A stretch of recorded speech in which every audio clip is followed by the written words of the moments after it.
All right, let's talk about it. If you've ever looked at the housing market and thought, this just feels impossible, or how did my parents ever afford a house? Well, you're not wrong, and you're definitely not alone. The rules of the game have fundamentally changed. So, in this explainer, we're going to dig into the data to see why it feels so different and what's really going on in this market. And it really all starts with this feeling right here. I mean, look at this Pew survey. That gap is just wow. Almost 70% of older Americans think the dream is still alive. But for people under 30, it's less than 40%. That's not just a small difference in opinion. That is a huge, seismic shift in how different generations see their future. So the big question is, why? Why is there such a massive disconnect? Well, the answer isn't just about, a change in attitude. It's actually rooted in four fundamental transformations that have completely reshaped the American housing market. So let's break them down one by one. First thing we've got to look at is who's actually buying houses these days? Because that picture-perfect image we all have, the young couple in their 20s getting the keys to their first little starter home, that story is getting a lot harder to find. The profile of a typical homebuyer today has been completely rewritten. Okay, let's hop in the time machine and go back to 1981. Back then, the median age of a homebuyer was just 31. This was totally normal. You're in your early 30s, you're settling down, and buying a house was the next logical, achievable step. For decades, this was pretty much the standard. Now, let's jump back to today. That median age has absolutely skyrocketed to 56 years old. I mean, that is a record high. It tells you everything you need to know. The typical homebuyer isn't that young person just starting out anymore. It's someone who is deep into their career, maybe even thinking about retirement. And this chart breaks it down perfectly. You can see baby boomers are now the single largest slice of the home buying pie at 42%. And here's the crazy part. Millennials, who are the biggest generation in the entire country, only account for 29% of buyers. Now, this is where it gets really interesting. It's all about how they're paying. Nearly half of older boomers are walking in and buying homes with all cash. No mortgage, no financing, just cash. For millennials, it's the exact opposite. 95% of them need a loan. This just creates this brutally competitive market where a young buyer with a mortgage is trying to outbid someone with a suitcase full of cash. So let's move on to our second big shift, which is the affordability equation itself. Because to put it simply, for a huge number of people, the basic math required to buy a home, it's just broken. It doesn't add up anymore. Just take a look at these numbers. Between 1984 and 2023, the median home price went up by a wild 436%. But during that same time, median household income, it only grew by 260%. You don't need a calculator to see that huge widening gap between those two lines. It's a chasm. And here's another way to think about it that makes it super clear. Back in the 80s, a typical home cost about 3.5 times what a typical family earned in a year. Today, it costs more than 5 times the median income.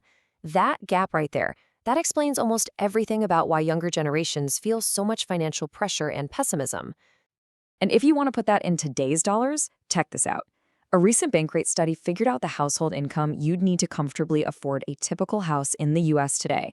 And the number is pretty staggering. It's almost $117,000 a year. And what's even crazier is that number has jumped by almost 50% in just the last couple of years. Okay, so you've got older, wealthier buyers, and you have this worsening affordability crisis. Well, that combo has real-world consequences. And the group that's feeling that squeeze the most are the people who are trying to get into the market for the very first time. First-time buyers are the lifeblood of the housing market. They're the ones who let existing owners sell their house and move up. Back in 1981, they made up a really healthy 44% of all buyers. It kept the whole system moving. And for a long, long time, that was the norm. And today, that number has absolutely plummeted to just 24%. That's an all-time low. This is a massive red flag. It tells us that the main path to building wealth in America is getting dangerously narrow for millions and millions of people. So where did all the starter homes go? Well, part of the issue is that the whole market is kind of clogged up. A Redfin report found that empty nester boomers own almost twice as many large homes, we're talking 3 bedrooms or more, as millennials who actually have kids living at home. So with fewer older folks downsizing, those bigger homes are staying off the market, which puts even more pressure on the already limited supply. But the competition isn't just coming from other families or older buyers anymore. There's another major player that's jumped into the game in a really big way. And that would be the investor buyer. If you go back to 2001, investors were buying less than 2% of homes. They were barely a blip on the radar. But by 2024, that share exploded to over 13%. We're talking about hundreds of thousands of homes being snatched up, not as a place to live, but as an asset on a spreadsheet. And here's the thing. These investors have a massive advantage.